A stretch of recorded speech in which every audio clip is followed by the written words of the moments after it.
Good morning, this is Angela with Parker's Permaculture. It's about 7 in the morning here in Portland, Oregon in Zone 8B. If you watched my video yesterday, you'll know that some of my family members are sick with COVID. I'm still healthy, but I am running on absolute fumes because I now have to do all of the things everybody else normally does and run to the pharmacy and take care of a dog who has an injured toe that we're trying to save from being amputated, and it's just, I'm really exhausted, but I still look forward to coming out in the garden every morning. So I find that when other things in life are really stressful and really intense and really draining, my morning and evening walkthroughs of the garden are places where I can kind of reset and recharge and find a few moments of peace. So every morning I get up, I usually carry my coffee with me, and I just take a loop of the garden. For me, I find that that's a really important part of developing a connected relationship with my system.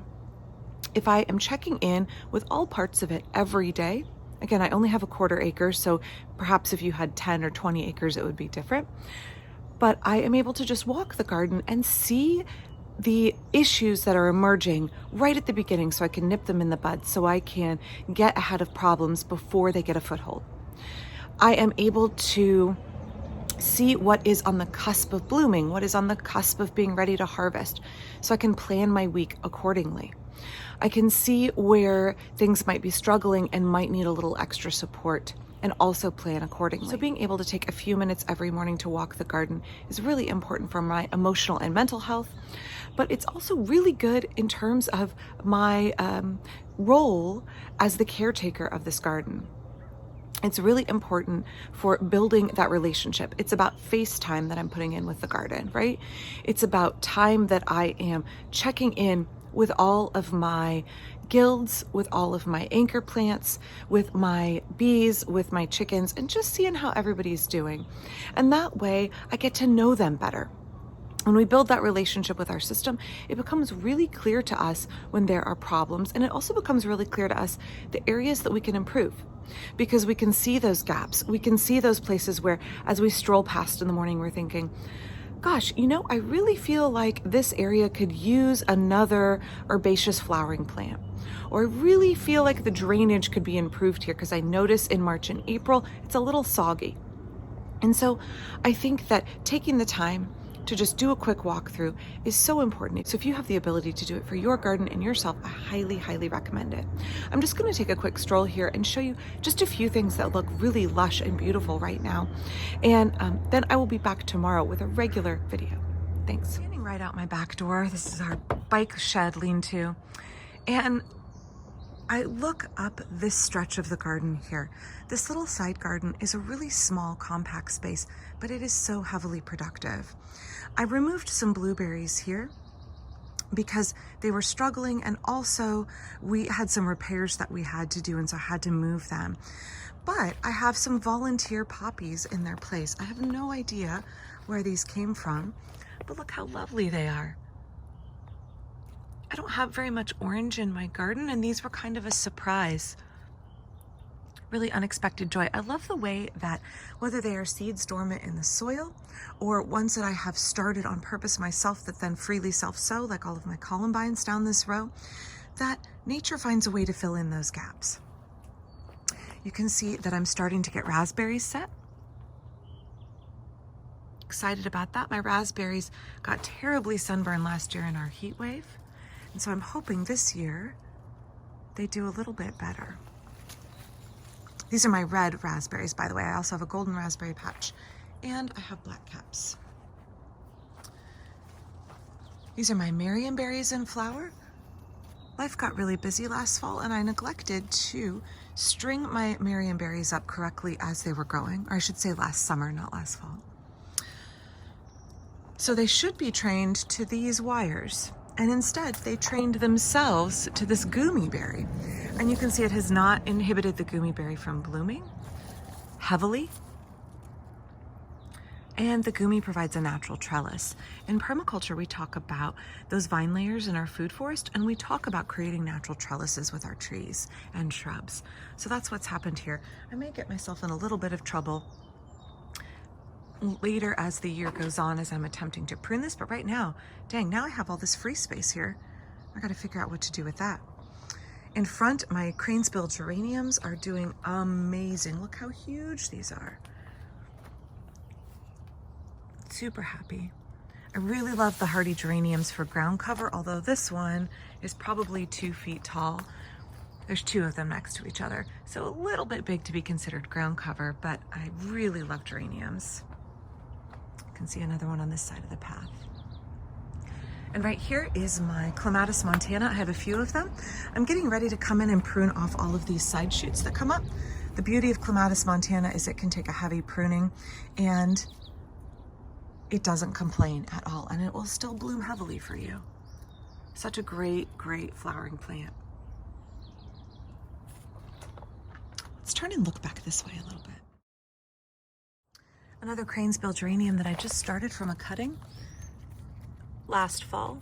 This will fill in here, I hope, underneath my quince, which is done blooming and has started to set fruit. See the little baby fruits all over. Quince are tip bearers, so they set at the end of branches. Gonna be a good year for quince again, I hope. So this is my favorite part of the garden. Well, every time I say I have a favorite part of the garden, I find another favorite part of the garden, but I love this arch. I love creating garden rooms so that you are stepping from space to space and it feels very intentional and kind of the mood changes.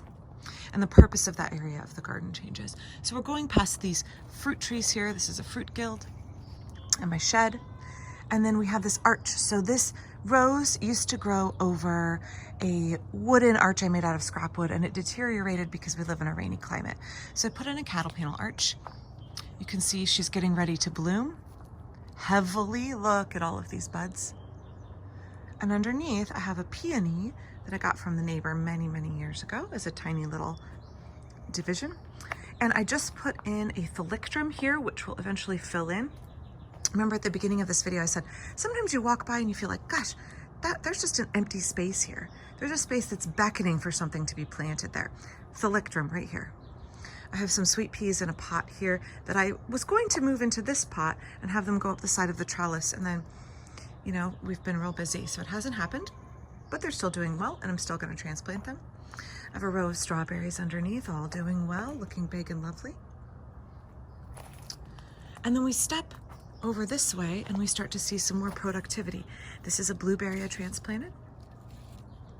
This is one of my big mature blueberries I had to move from right behind me, doing well.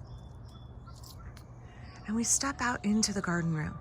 Now again, there's some mess and chaos. That's okay, that's real life.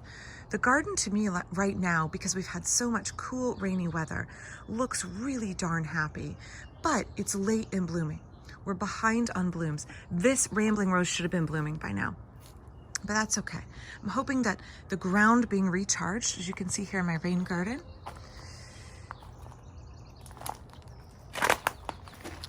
which needs the mulch cleaned up because I had my poultry escape, so I'm gonna have to come and push the mulch back and redefine the gravel a little bit. My rain garden hopefully has been filled up with water and distributed all of that groundwater down around the garden. But things here are late. They should normally be blooming. My catmint would normally be blooming. My valerian would normally be blooming. My Japanese iris are a little bit late, but they're starting to get with the program. I love Japanese iris at the bottom of a rain garden because they do not mind wet feet. And down here in this part of the rain garden, it will fill up to here in a heavy rain and then it absorbs into the ground and moves downhill. But there are periods where it is wet for several hours and the iris love that. Tree peony done blooming. But see again, we're looking Baptisia australis, and I'm gonna pan over here. Another Baptisia australis, not yet blooming. Ground cover strawberries looking good. More Japanese iris looking excellent. All of my ground cover strawberries here blooming happily. We step on through here, we get down into the annual veggie garden. I've been doing some work down here. You can see that there are a lot of things that aren't planted out yet. It's just been really cold. Potato bed's super happy. Chives are super happy. Neighbor's dog is super happy, barking. But I've just started to get tomatoes in. Just a few of them.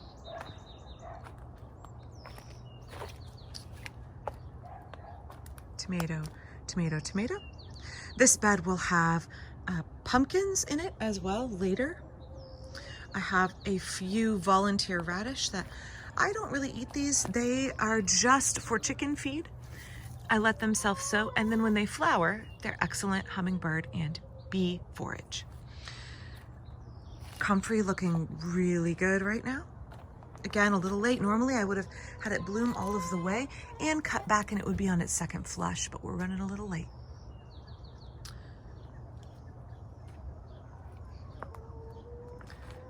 Tree collards, oh boy, they're happy. Really, really happy with my purple tree collards. They're much more upright and much more vigorous than my merit tree collards.